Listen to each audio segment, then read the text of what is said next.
Grabing bait yung ginawa ni Haji doon ah. Sa may bot side siya. Nag-ulti.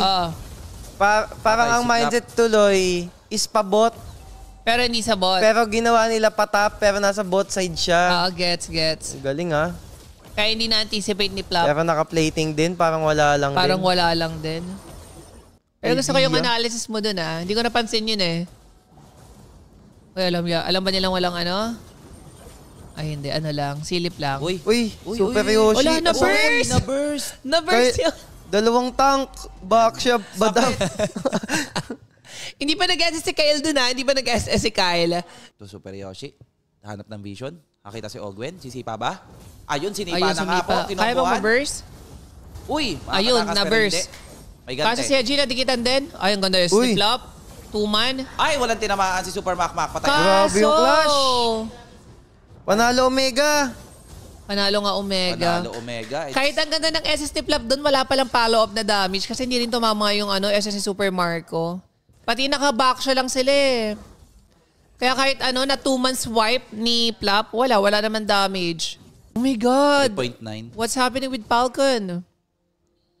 This is not the Falcon na nakasanayan natin. Parang nagkakaumaya na ata itong mga to. Ang tagal na rin kasi nilang magkakasama. Ilang taon na ba yan? 4 na taon na atang magkasama yan eh. Since naglalaro pa tayo, wait, ayun. Sipa.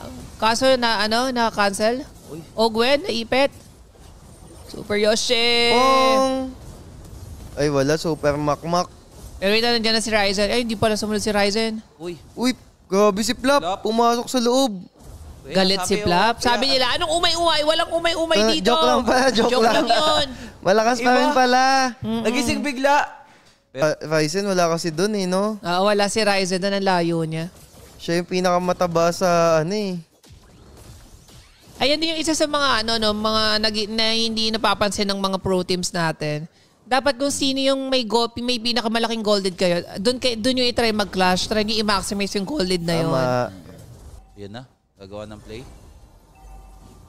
Uuwi lang. Uy. Nakita yung SS. Uy, ang ganda ng set. Huli si Haji. Daddy Ogwen. Nag-clicker. Hindi ba kita ni Haji pag nag-SS siya doon sa damo? Kung sino yung malapit? Kung may nag-aabang? Di ko alam eh. Parang kita naman yata yun eh, di ba? Kaya iba hindi pumapasok. Uy, grabe nga. Easy Lord for Falcon? Ay, hindi, wait. Parang ilalaban pala. Kaso line ni Ryzen, wala na siyang shadow din. 4, 3. Nakuha. Ilalaban nila. Ni James. Wala na shadow si Ryzen. Hindi siya makaka-retry. Uy! Nakuha mo James! Grabe ka!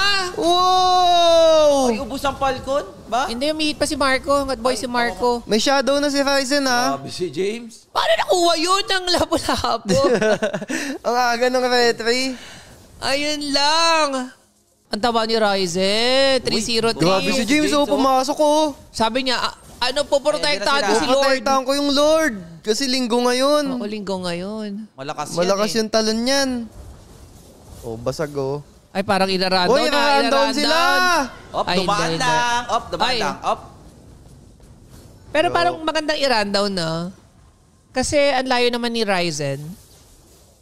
Grabe itong Omega na to. Manlalason pa. Maglalason pa. Ang taba ni Ryzen, kagi. Legit. Burst ang Omega. Ay, burst nga. Hindi, pero kayang i-contest ni Kyle. Ay, ilalaban nila. Uy, ang pangit ng ni Nets ha. Wala nang summon force ha. Wala nang SS si James ha. Ako, ang pangit ng pindot. Naku, retriha ng mangyayari. Sino makakuha? Oh my God, nakuha yata ni Haji! What the? Uy, ubos! Ubos. Namatay si Super Marco. End the ball. Oh my God, what's happening to Falcon? What's happening to Falcon? Grabe nga tong Omega na to. What's happening to Falcon, guys? Endable ba? Endable, no? Endable. Grabe nga. Mamatay lang. Tinan mo, hindi man lang nakaano si Super Marco, nakapag-flicker. Paano siya namatay? Na-stun ba siya? Ang gulo eh. Hindi ko na nakita kanina. What's happening to Falcon? Nawalan kasi ng kumpiyansa si Kyle TZ. Ang ganda sana ng pani doon. Or ng Joy. Assassin talaga.